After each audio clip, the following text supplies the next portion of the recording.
O que acontece? O reabastecimento, ele pode parecer uma boa ideia, mas na prática não é tão boa assim.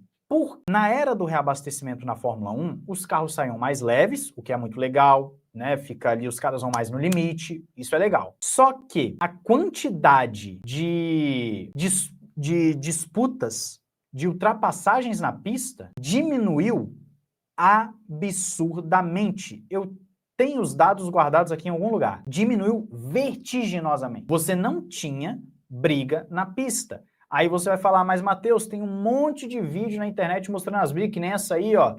Esse é o que? É o Hakkinen com o Schumacher, é isso? Tinha um monte de briga na pista. Sim e não. As brigas eram mais bonitas, porém não tinha um monte. Eram corridas extremamente monótonas, chatas e decididas única e exclusivamente na estratégia. Hoje você tem muito mais ultrapassagens. Em 2010, que não tinha DRS, aumentou drasticamente a quantidade de ultrapassagens, porque tirou o reabastecimento. Então, o não reabastecimento, ele acaba sendo melhor para a quantidade de ultrapassagens. Eu acho que o que a Fórmula 1 precisa fazer é o quê? É voltar para aí, ó. Voltar para isso aí. Que é o quê? Ah, isso aqui é clássico, né? Ó. Só que eu acho que vai dar direito autoral. Vamos ver. Vamos ver. Essa aqui é a do Hakkinen no Schumacher, ou produção? Olha lá, ó. Isso aqui é clássica lá, né? Passou. Foi embora, o cara só viu os dois passando. Só viu. Aqui é o... É o Pisonha? Quem que era? Era o brasileiro aqui, não era? Qual que era o brasileiro? Zonta, era o Zonta. O Zonta aqui tomando o passão dos dois. Isso aqui é muito engraçado, velho. Quando muda pra câmera dele é muito bom, olha lá. Os caras passando na bala. Muito bom, muito bom, muito bom. O Zonta ali. Então, a produção tá demais aqui. Quando tem qualifying, essas coisas a gente bota aqui on-board, né?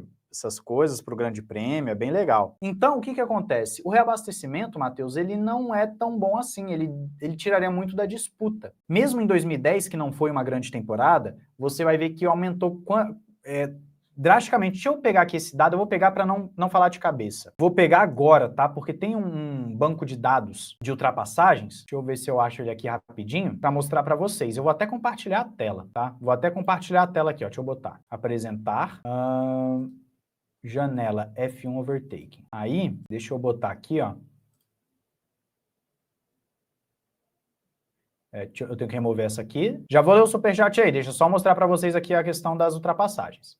Vocês estão vendo a minha tela aí, né? Então é o seguinte, olha aqui. Em 1984, nós tivemos 781 ultrapassagens na temporada. Mas beleza, vamos pegar aqui o período do reabastecimento. Repara no período do reabastecimento. O reabastecimento começa em 94, se eu não me engano, né? Alguma coisa assim, não vou lembrar agora. 93, 434, 94, 287, 95, 345, 96, 212, 97, 334, 98, 217, 298, 350, 277, 274, 357, 300, e assim vai indo. 2009, 301. 2010, você dobrou a quantidade de ultrapassagens sem DRS, que aqui é o primeiro ano sem reabastecimento. Vocês estão vendo a diferença? Então, você dobrou sem DRS. Agora você quer ver o efeito DRS na Fórmula 1? Olha aqui o efeito DRS na Fórmula 1. 2011, 1.249. Você dobrou de novo. Você saiu de 600 sem DRS e você foi para 1.249 ultrapassagem. Você mantém essa média, 1.229, 1.029, aí começa a cair, ó, 2014, 871,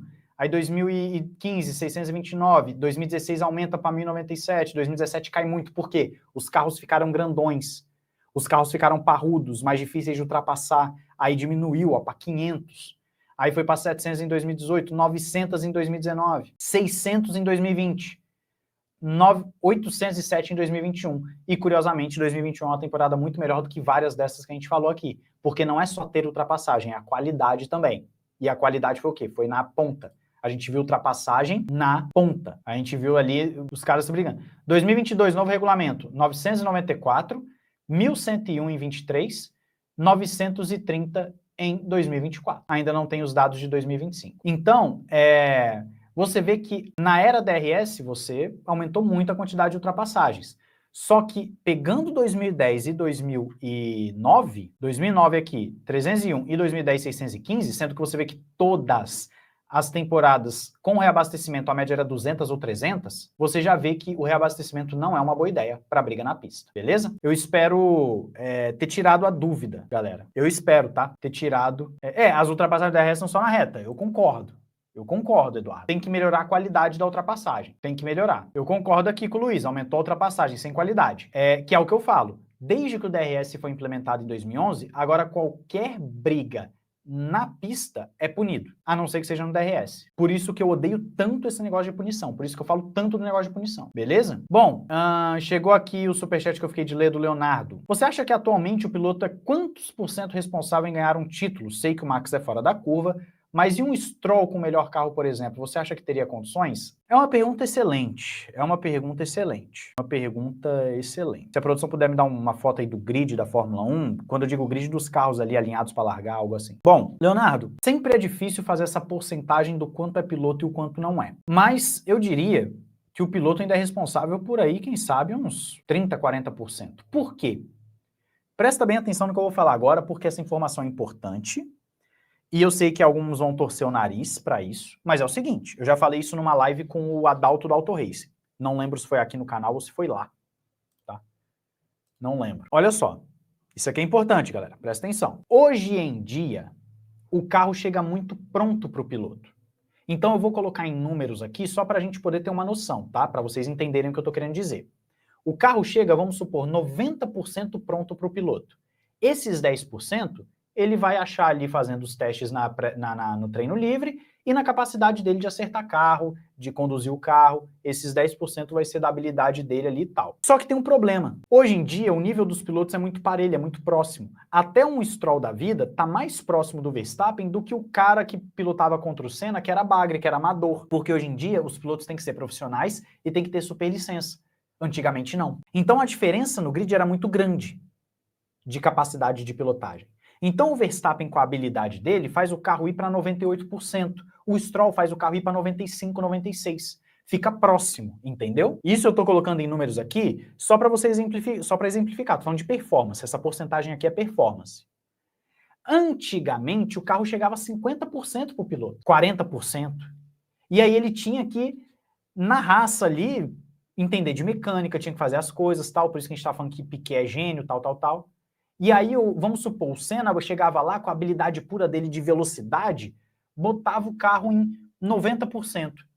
E aí chegava o Prost, que talvez não seja tão rápido, mas tinha muito conhecimento de acerto, e botava o carro ali no 89%. Só que quando você tinha Senna e Prost junto, era uma coisa. Outra coisa é você ter o Senna e o Berger, que o Senna botava o carro no 90, o Berger botava no 70. Aí a diferença é brutal, entendeu? Então, olha só, o carro hoje chega muito mais pronto e a margem que o piloto tem para ganhar tempo é menor. Então o piloto ele precisa ter mais perícia. Você ganhar um décimo hoje em cima do companheiro de equipe é mais difícil do que antigamente. Eu não sei se fez sentido o que eu estou falando aqui para vocês. Não sei se vocês entenderam o que eu estou dizendo aqui. Mas hoje em dia, se o cara bota 2 décimos, 3 décimos no companheiro, é um absurdo. A gente já fica, nossa, tomou 2 décimos. Antigamente era comum. Por quê? A margem de performance do carro oscilava demais por causa disso. O carro não chegava acertado, o piloto tinha que conseguir ali e tal. Hoje em dia não, o carro chega muito refinadinho e o nível dos pilotos é muito mais próximo que antigamente. Então é muito mais difícil você extrair um décimo do outro cara do que antigamente. Então, Leonardo, te falar assim exatamente a porcentagem do que é piloto e do que é carro é muito difícil, mas o que eu posso te dizer é, hoje o piloto é tão importante ou até mais importante do que antigamente. Antigamente, talvez o carro fosse mais arisco, porque os caras eram mais cru. Você vai ver um Fangio correndo, o carro ia de lado e não sei o quê. Só que hoje, para você bater o seu companheiro de equipe, para você bater os seus rivais, você precisa ter uma perícia para ganhar no décimo. Você não ganha no segundo, você ganha no décimo. Por isso que eu falo, e a galera torce o nariz para mim, que é o seguinte, o Senna, o Prost, o Piquet, eles são gênios, mas eles não conseguiriam fazer exibições tão absurdas com equipes, por exemplo, pequenas ou com equipes medianas, como eles faziam naquela época. Porque a Fórmula 1 de hoje não permite. Por isso que eu falo, o Senna hoje em dia seria tipo um Hamilton, seria tipo um Verstappen. Aí as pessoas ficam ofendidas, porque ela quer que você fale que o Senna ganharia de ré com a Sauber. Mas não é assim que funciona. O grid hoje é muito mais muito mais parelho, tanto na qualidade dos pilotos quanto nos carros acertados, do que antigamente. Entendeu? Então, realmente, é difícil de falar uma porcentagem, mas hoje em dia a Fórmula 1 ainda é sobre perícia do piloto. Verstappen coloca um segundo, a gente tem aqui justamente uma exceção à regra. É uma exceção à regra. Muito por causa do carro extremamente difícil e peculiar da Red Bull. Aí é mais um erro do que propriamente uma normalidade da categoria. Entendeu, Samuel? O Andrew também mandou aqui um superchat. E se limitassem as atualizações aerodinâmicas por temporada, como fazem com motores? Isso deixaria a F1 mais equilibrada e centrada na pilotagem? Eu acho que não. Sabe por quê, Andrew? Porque se você limita as atualizações aerodinâmicas, por exemplo, ano passado a McLaren não ganharia os construtores e o Verstappen iria nadar de braçada muito provavelmente. Porque a Red Bull não ia conseguir cagar tanto o carro dela e a McLaren não ia conseguir desenvolver tão bem o seu carro. Então, você limitar a quantidade, as atualizações ou etc., acaba sendo um pouco contra o DNA da Fórmula 1, que é um campeonato de construtores, que é o campeonato de desenvolvimento. A Fórmula 1, como bem foi dito aqui anteriormente por algum de vocês aí nos comentários, é um campeonato muito mais sobre as equipes do que sobre os pilotos. É sobre a construção do carro. O piloto faz diferença? Claro, claro. Mas, ainda assim, desde 1950 até hoje, a Fórmula 1 é um campeonato de quem constrói o melhor carro e bota o melhor piloto para pilotar ele, entendeu? Latifi seria um deus nos anos 90. Ele poderia ter uma carreira bem mais interessante do que hoje em dia. Uma boa noite aí pro pessoal da Bahia, Ribeira Amparo. Boa noite aí. Queria ver um Verstappen com a Sauber. Pois é, Humberto, é justamente isso que a gente está falando. Ele não ia fazer milagre. Ele ia andar melhor que o Hülkenberg e o Bortoleto? Ia. Mas ele não ia ganhar a corrida.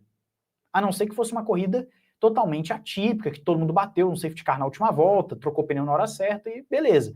Mas ele não vai ganhar, assim como o Senna não ganharia, o Fangio não ganharia, entendeu? O Schumacher não ganharia, porque a Fórmula 1 atual não permite.